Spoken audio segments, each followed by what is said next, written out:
Welcome to the Tech Egg. Don't get scrambled. Enjoy the video. In this video, I will show you how to change your Mini Cooper air filter. First, let's gather our tools.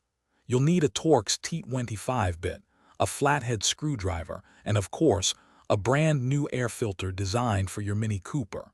Always make sure your car is parked on a level surface and the engine is completely turned off before you begin any work.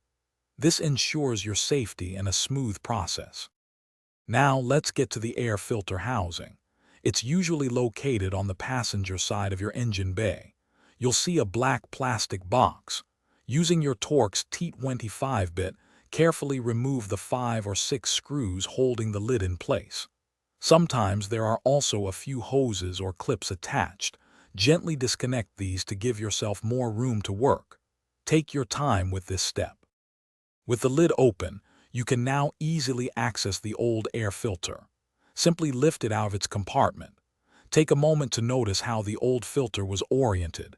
This is crucial for installing the new one correctly. Now, take your fresh, clean air filter and carefully place it into the housing. Make sure it sits snugly and evenly within the compartment, creating a good seal. Finally, it's time to put everything back together. Reconnect any hoses or clips you detached earlier, ensuring they are secure. Carefully place the airbox lid back onto the housing, aligning it properly.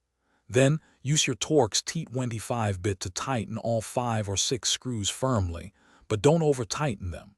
Once everything is secure, start your Mini Cooper to confirm that everything is working as it should. Great job! Thanks for watching. Consider subscribing if I helped unscramble your problems.